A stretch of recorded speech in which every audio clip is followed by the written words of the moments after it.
Hello everyone. आज हम उत्तर प्रदेश के एक ऐसे क्षेत्र के बारे में बातें करने जा रहे हैं जो कि उत्तर प्रदेश के पूर्वांचल का हिस्सा है। भोजपुरी भाषा यहाँ के लोगों के द्वारा बोली जाती है।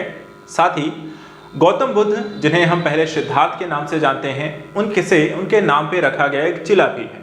वहीं दूसरी तरफ संत कबीर भी यहाँ पर एक ऐसे ही क्षेत्र से आपको आते हैं। जी हाँ, हम यहाँ पर आज बात करने जा रहे हैं उत्तर प्रदेश के पूर्वांचल के बस्ती मंडल से। बस्ती मंडल में देखा जाए तो बस्ती जिले के साथ साथ सिद्धार्थनगर और संत कबीर नगर आते हैं। इन तीनों ही क्षेत्रों का इतिहास क्या है, भौगोलिक इनकी विशेषताएं क्या हैं, साथ ही साथ यहाँ पर नवीनतम समाचारों के साथ यूपी पीसीएस और आरओआर के एग्जाम को लेकर के क्या महत्वपूर्ण यहाँ पर आपके लिए प्रश्न हो सकते हैं। तो चलिए आइए समझते हैं बस्ती मंडल के बारे में क्या प्रमुख विशेष है इस एरिया में। सबसे पहले देखिए, बस्ती जो मंडल है इसमें सिर्फ 3 जिले आते हैं। पहली चीज जो आपको ध्यान रखनी, कितने जिले आते हैं? 3 जिले आते हैं।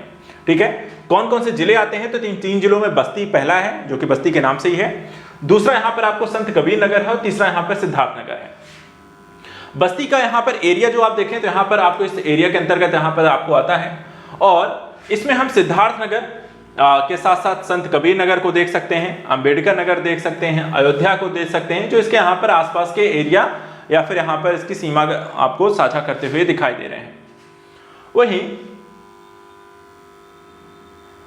उत्तर प्रदेश के बस्ती जिले के बारे में अगर हम देखें तो यहाँ पे की जो जनसंख्या है, इसका मुख्यालय बस्ती ही है। जनसंख्या जो है 24,64,464 है। लिंगानुपात की बात करें तो 963 है। कुल 67.2% यहाँ की साक्षरता है, जिसमें पुरुषों की आपको 77.88% और महिलाओं की 56.23% है। वहीं ओडीओपी के अंतर्गत देखें तो लकड़ी का जो शिल्प है यहाँ का आपको प्रमुख उत्पाद है।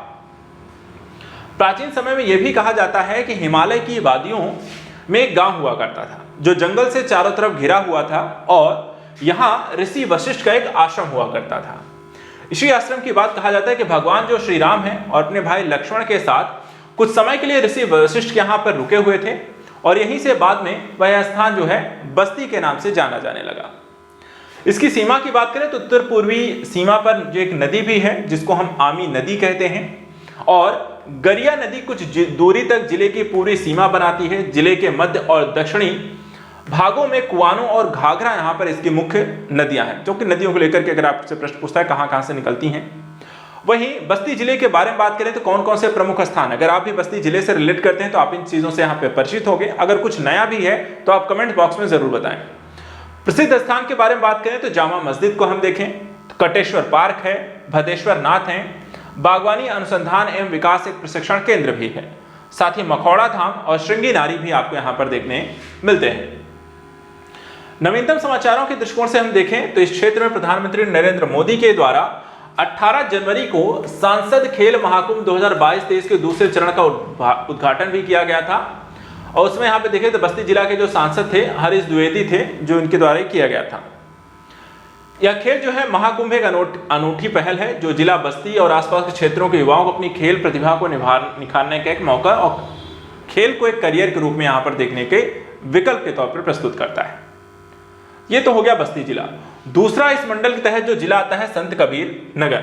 संत कबीर नगर को भी आप देखें तो यहाँ पर ये हिस्से में देखने को मिल रहा है और सिद्धार्थ नगर हो गए आपका, इसके अलावा गोरखपुर हो गया, अंबेडकर नगर हो गए, बस्ती हो गए, ये इसके आसपास के आपको जिले के कह सकते हैं सीमाएं आपको साझा करता हुआ दिखाई दे रहा है। मुख्यालय की बात करें तो संत कबीर नगर का जो मुख्यालय है वो है खलीलाबाद और 17,15,183 यहाँ की जनसंख्या है। 972 लिंगानुपात है और पुरुष साक्षरता, महिला साक्षरता और औसत साक्षरता हम देखें तो 66.72% जहां पे साक्षरता दर है।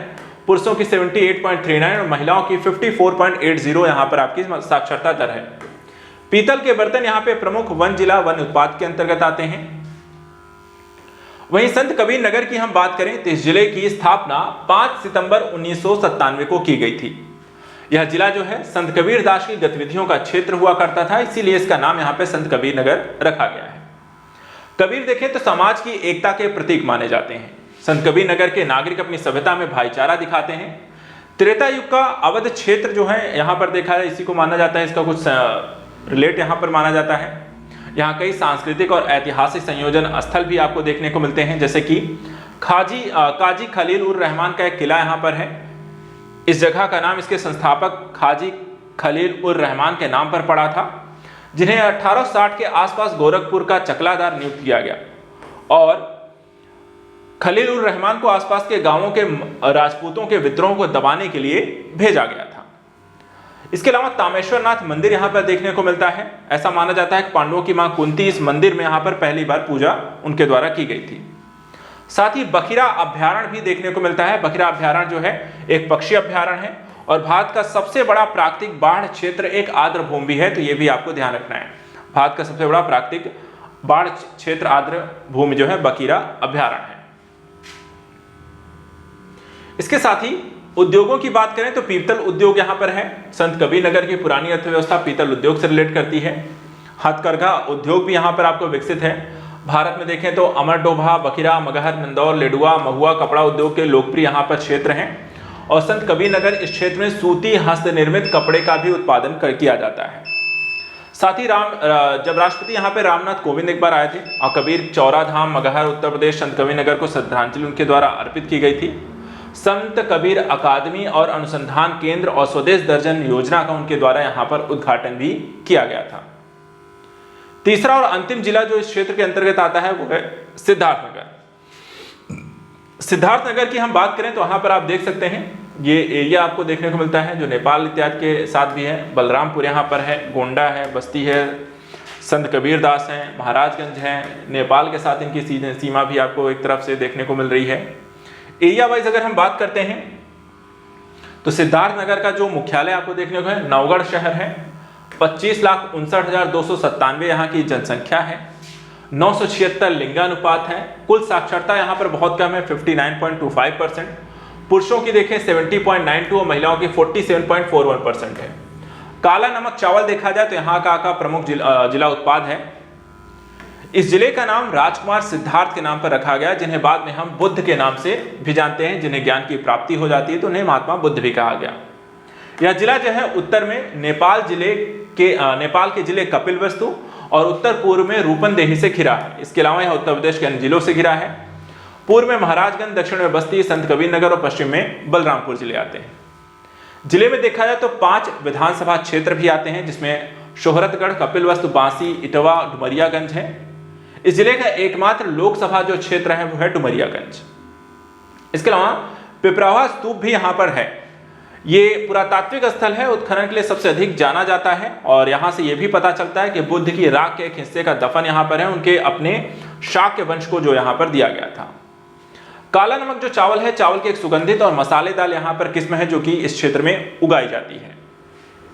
इसके अलावा नवीनतम समाचारों के दृष्टिकोण से कपिलवस्तु महोत्सव 2023 का आयोजन किया गया 29 दिसंबर से 2 जनवरी के बीच यहाँ पे सिद्धार्थनगर में। नीति आयोग के द्वारा देखा है तो एक डेल्टा रैंकिंग जारी की गई है जिले को लेकर के और सिद्धार्थनगर शीर्ष 10 सर्वश्रेष्ठ प्रदर्शन करने वाले आकांक्षी जिलों की सूची में आया है। सिद्धार्थनगर पालिका जो है 26.5 किलोमीटर लंबी सड़क के निर्माण के लिए एशियाई विकास परिषद के साथ से उनको सहायता भी मिली है। साथ ही सिद्धार्थनगर जिला प्रशासन ने मैं सक्षम हूं एक अभियान यहाँ पे प्रारंभ किया, जिसमें माता पिता अपने बच्चों की शिक्षा में भागीदारी को प्रोत्साहित करने, बच्चों को स्कूल भेजने के लिए यहाँ पे प्रेरणा देते हैं, क्योंकि यहाँ पे साक्षरता दर आपको काफी कम देखने को मिली है। इस अभियान के तहत स्कूलों ने माता पिता को अपने बच्चों के प्रदर्शन, प्रगति की निगरानी सक्रिय रूप से शामिल करने, अपने शिक्षा में अधिक जुड़ाव महसूस करने जैसे पहलुओं को लेकर के यहाँ पर उनके साथ काम करती है। तो आज के सत्र में यहाँ पर इतना ही। नेक्स्ट वीडियो में हम अगले मंडल के बारे में यहाँ पर बात करेंगे। उत्तर प्रदेश के डिवीजन और मंडल्स को लेकर के लगातार हम आपको यहाँ पर अपडेट दे रहे हैं। हर एक वीडियो में एक मंडल और उससे संबंधित जिलों से के इतिहास, ज्योग्राफी, जनगणना और अन्य पहलुओं के बारे में डिटेल डिस्कशन करते हैं। आप हमारे साथ लगातार बने रहें, साथ ही कमेंट जरूर करते रहें।